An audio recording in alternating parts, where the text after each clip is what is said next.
आदेश आदेश आदेश। Net की दुनिया में और फेसबुक वगैरह ये जो सोशल मीडिया पे अघोरी का क्या काम है, ऐसे कई लोगों ने मुझे बोला, या शायद हो सकता है उनका भाव अलग हो या गलत भी हो, मगर उन्होंने पूछा कि अघोरी कब से आने लगे फेसबुक पे या यूट्यूब पे। तो मैं आपको बता देता हूँ कि मैं यहाँ सोशल मीडिया पे पिछले 9 सालों से, पहले मैं भी कंदरा में एकांत में रहा करता था, पर कुछ लोग मेरे साथ जुड़े हैं।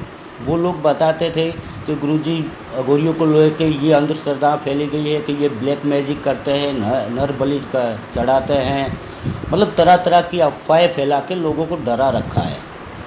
तो आप तो पढ़े लिखे हो, आपको सोशल मीडिया एक प्लेटफॉर्म मिला है, तो आज की वो सबसे अच्छी बात है कि सोशल मीडिया पे आपकी बात सब तक पहुंचा सकते हो। तो ये सोच के मैंने 9 साल पहले मैंने ये ज्वाइन किया था सोशल मीडिया। उसमें फिर धीरे धीरे हर साल एक अघोर समागम करता हूँ उज्जैन में गुरु पूर्णिमा पे, तो वहाँ भी काफ़ी लोग जुड़ते हैं। तो मैं लोगों को समझाता हूँ कि अघोर क्या है और पाखंड क्या है। मैं लोगों को ये नहीं कहता कि आप मुझसे जुड़िए, पर हाँ, आपके मन में जो घर किया गया है, जो अंधश्रद्धा फैलाई गई है कि अघोरी सबका बुरा करते हैं, ब्लैक मैजिक करते हैं, शमशान में रहते हैं, गंदी गंदी चीज़ें खाते हैं, मतलब वो कौन फैला रहा है? तो भाई ये साधु संत ही फैला रहे हैं। आज तक साधु संत जितने भी हैं, देखो वो सब सोशल मीडिया पे है, नई नई टेक्नोलॉजी इस्तेमाल करते हैं क्योंकि पढ़े लिखे हैं। तो जब तक उनके मुंह से ज्ञान आएगा तो वो तो अलग ही दिखाएगा अघोरी को, एक गंदा विचित्र विलन टाइप में दिखा रखा था आज तक। तो फिर मैंने ये प्रयास किया कि सोशल मीडिया का प्रयोग किया जाए और लोगों तक कुछ जागृति फैलाई जाए। तो इसलिए मैं इस दुनिया में हूँ। बाकी मैं शौक़ के लिए यहाँ नहीं आया हूँ। मेरे से जितने लोग जुड़े हैं वो सीरियसली जुड़े हुए हैं, ऐसा नहीं कि सिर्फ एंजॉय करने के लिए या कुछ स्वार्थ के लिए जुड़े हो। तो भाई मैं बता दूं कि आज तक जो आप लोग देखते आए हैं कि अघोरी अलग रहता था, अलग खाता था, अलग पीता था, और जब तक वो अघोरी आपके सामने ही नहीं आएगा तो आपको अघोरी के बारे में क्या पता चलेगा। वही अंधश्रद्धा या कहीं गई सुनी सुनाई वो बातें जो विलन दिखाया गया है अघोरी को। तो अघोरी कोई विलन नहीं है, ना ही गंदे कर्म करता है, वो एक साधना पथ है। वो साधना पथ है। आप किसी भी पंथ में दीक्षा ले सकते हो, अगर आपको पसंद करना है, आपको फैकल्टी जैसे फैकल्टी पसंद करते हैं ना, ऐसे अघोर एक फैकल्टी है कि आपको किस टाइप की साधना करना है, किस मार्ग की साधनाएं करना है। तो मैं समझता हूँ कि उनका ये कहना गलत है, क्योंकि आजकल सब सोशल मीडिया का प्रयोग कर रहे हैं अपनी बातों को ज़्यादा से ज़्यादा पहुँचाने तक। और हम पढ़े लिखे हैं, सब कुछ ऐसा नहीं कि अघोरी सब अनपढ़ है, अघोरी सब पढ़े लिखे हैं, पढ़े लिखे समझदार हैं, तभी तो वो इस पथ में जुड़े हैं। ये पथ ऐसा है, अघोर पथ ऐसा है कि बिना देखे आप किसी को भगवान भी नहीं कह सकते, भूत भी नहीं कह सकते। मतलब अपने तौर पे वो पहले प्रमाणित करते हैं कि ना ये चीज़ है, तो उसके आप पीछे भागो। इसलिए हम सोशल मीडिया में भी वही कहेंगे जो सच होगा। हमें कोई ये नहीं कि कोई आप हमसे जुड़े, बस आप सिर्फ समझे कि अघोर के नाम का जो भ्रम फैलाया गया है वो मिटाना है हमें आपसे और कोई उम्मीद नहीं है। और किसी ने बोला कि भाई अघोरी तो आजकल शमशान में ही रहते हैं, दूसरे अघोरी कहाँ रहेंगे। तो मैं आपको बता दूं कि अघोरी के लिए पूरा समस्त विश्व वो शमशान है। शमशान मतलब जहाँ आपकी सभी विकृतियाँ शांत हो जाए वो शमशान है।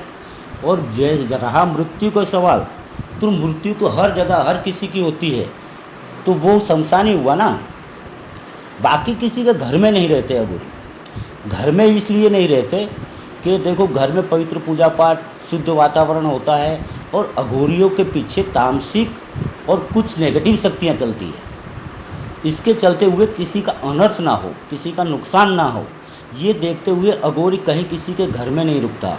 और आजकल आप सिटी में बोलो शमशान में रहना चाहिए, तो भाई शमशान है कहाँ? आज जहाँ देखो वहाँ ये CCTV कैमरे लगा रखे हैं, और शमशान में कोई सिटियों में तो आने जाने नहीं देता है। तो साधना करे तो करे कहाँ? वो अपने कुछ जो खान पान रहन सहन जो उनका जो अलग होता है, वो ना तो घर में शोभायमान है और ना ही किसी के प्रकट में देखा जाए, ये अच्छा नहीं लगता। इसलिए अघोरी कहीं भी रुक सकते हैं, मगर ऐसी जगह पे रुकेंगे जहाँ उसका वो सब गोपनीयता बनी रहे। इसलिए कई लोग बोलते हैं कि होटलों में रुकते हैं, ये रोकते हैं। अरे भाई, जिसके पास में रुकने का कोई साधन ही नहीं होगा तो वो कोई भगत उसे बुलाएगा तो कहाँ रोकेगा? अघोरी तो पहले ही कह देते हैं भाई किसी के घर में नहीं रुकेंगे, तो बोलो अब उससे अच्छी व्यवस्था क्या होगा? तो ये नए ज़माने के हिसाब से चलना पड़ेगा। जो पुराने आपने बता रखा है ना कि इनको ये रहना चाहिए, उनको शमशान में रहना चाहिए, उनको यहाँ रुकना चाहिए, तो ये सब नियम अघोरियों के लिए क्या? ये तो सभी साधु संतों के लिए है। साधु संतों को रहना चाहिए जंगल में कुटिया बांध के, आज महलों में क्यों रहते हैं? तो वो माया नहीं है क्या? पर मन अपना शुद्ध होना चाहिए, रुको कहीं भी रहो तो मन शुद्ध रखना है। ये सब बातें अघोरियों के लागू लिए नहीं होती है, सबके लिए लागू होता है। तो आप क्यों अघोरियों को टारगेट कर रहे हो कि भाई अघोरी को ऐसा रहना चाहिए? कई नियम बनाने वाले आप हो क्या? आप अघोर को क्या जानते हो? कितना जानते हो आप अघोर को? तो आप उसके ये बताते हो। पहले इस पथ में आओ, देखो कितना तपाना पड़ता है अपने आप को। और फिर लोग बोलते हैं अघोरी को गुस्सा क्यों आता है? गुस्सा आने वाली बात करोगे आप तो गुस्सा नहीं आएगा क्या? हम भी इंसान हैं। और ज़्यादातर गुस्सा हमको उसी टाइम आएगा आप किसी चीज़ में या साधना में हमको डिस्टर्ब करोगे, तो गुस्सा तो आएगा ही आएगा। वो शमशान में रहोगे तो शमशान में क्या हाथ जोड़ने से भूत प्रेत डाकण ये मान जाएगी क्या? वहाँ भी आपको तामसिक होना पड़ेगा। तो ये भी एक गुण है, गुस्सा होना ज़रूरी है। तो गुस्सा पर किस जगह, जहाँ गुस्से की ज़रूरत हो वहाँ गुस्सा होना चाहिए। बाकी देखो अघोरी तो कई है, मैं कुछ पहचान बता देता हूँ अघोरियों की।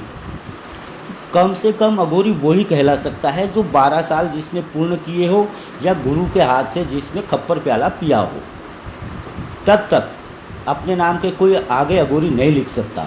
हाँ, उसने कितनी साधनाएं की है वो महत्व रखता है। कोई 12 साल पार करने के बाद भी नहीं बन सकता, क्योंकि कई लोग बुढ़े हो जाते तब भी अघोरी नहीं बनते। और कई लोग तो पैदा होते ही आज दीक्षा हुआ दूसरे दिन अघोरी लिखाना चालू कर दिया। तो ये फ़र्क आपको समझना है, अघोरियों को नहीं समझना है। आप जनता को समझना है कि कौन अघोरी है और कौन पाखंडी है, उसकी लैंग्वेज कैसी है, उसकी भाषा पद्धति कैसी है, वो लोगों के साथ में आपके साथ में कैसा व्यवहार है उसका। और दो मुख्य बात आप याद रखो, अघोरी ना तो मांगता है ना ही संग्रह करता है। ये दो लक्षण आपने देख लिए तो समझ लो आप कम से कम ज़्यादा से ज़्यादा पहचानने लग जाओगे अघोरियों को।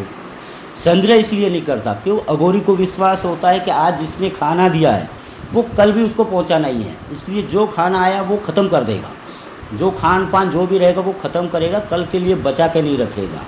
वो अघोरियों का प्रमुख लक्षण है। दूसरा ये लक्षण है कि वो मांगेगा नहीं किसी से, चाहे वो भूखा मर जाए तो अपने इष्ट वो इष्ट पे विश्वास रखता है, उससे श्रद्धा रखता है, उसी से मांगेगा। किसी आम इंसान से नहीं बोलेगा कि आप मुझे खाना दो, पानी दो, ये दो। तो ये दो काम मुख्य होते हैं अघोरियों के, ना तो मांगना और ना ही संग्रह करना। बाकी जो फेसबुक वगैरह पे कई अघोरी भरे पड़े हैं, मेरा किसी से कोई विरोध नहीं है। जो लोगों को ठगते हैं या लोगों को उल्लू बनाते हैं, उनके लिए लोगों को सचेत होने की ज़रूरत है। सबसे पहले तो उसकी आप आईडी चेक करो कि आईडी अघोरी जो बनाई है, ओगर की आईडी बनाई है, वो रियल में है भी या नहीं है, उसकी उम्र कितनी है, तजुर्बा कितना है, ये भी तो देखना होगा ना। तो वो पहले आप चेक करो कि उसकी आईडी ओरिजिनल होगा तो उसका फ़ोटो भी होगा, नाम नंबर सब कुछ होगा, या उसके जिस पथ से उसके गुरु का नाम होगा, उसकी परंपरा। हर अघोरी किसी न किसी परंपरा से जुड़ा होता है, तो उसकी कौन सी परंपरा है, कौन सी उसकी पूजा पद्धति है और कौन से मंत्र इस्तेमाल करता है, ये चेक करने की आपको ज़रूरत है। फिर आप देखा देखी भ्रमित हो जाओ कि इसने बड़ी पोस्ट डाल दी, चलो यहाँ मुड़ जाते हैं।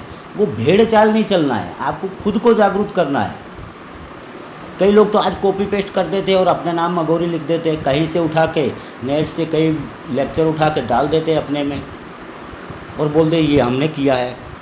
अरे भाई, आपने ऐसा क्या किया वो दिखाओ ना पब्लिक को, आपको कितना अनुभव है, इस लाइन में कितना है अनुभव है वो बताओ, किसी का अच्छा करके दिखाओ, तभी तो अघोरी अपने आप को बोलो आप।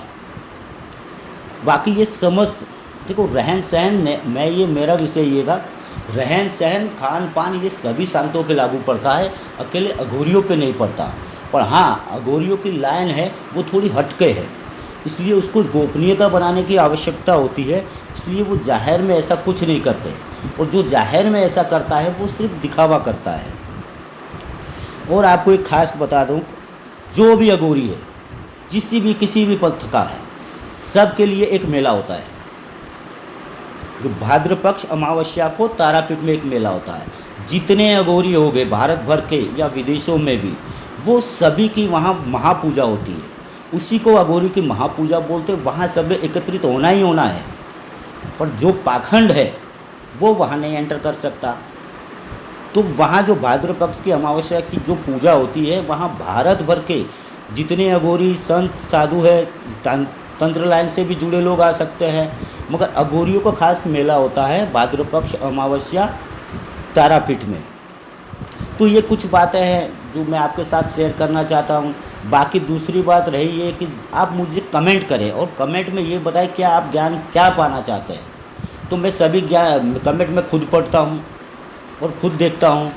कई लोग ऐसे बीच में आके घुस जाते हैं, अपनी पब्लिसिटी के लिए एक दो गलत वर्ड्स बोल के चले जाते हैं।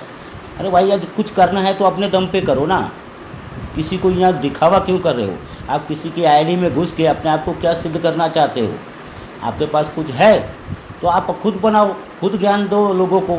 तो जब ज्ञान होगा तो ऑटोमेटिक लोग आपके पास आएगा। और ज्ञान ही नहीं होगा और किसी को ऊंच नीच बोलना, ये गलत भाषा का प्रयोग करना, वो आपका सामाजिक स्तर कैसा है, आप किस स्तर में पैदा हुए हैं, कहाँ पले बढ़े हैं, वो दिखाता है। तो लोग तो समझदार है, आज से पढ़े लिखे हैं। जो ये नेट यूज करने वाली सभी नई पीढ़ी जागरूक है, वो सोचती है, समझती है। भाई इसने गलत कमेंट किया तो इसको क्या जलन है, हैं? तो ये सब मत करो। आप पूछना है तो ज्ञान पूछ लीजिए, कुछ भी पूछो आप। ज्ञान पूछने की दो पद्धति है, या तो आप गुरु बन के हमको ज्ञान दिखा दो, या फिर ज्ञान पूछना हो तो शिष्य की तरह पूछो आप, तो आपको ज़रूर मिलेगा। आदेश आदेश आदेश।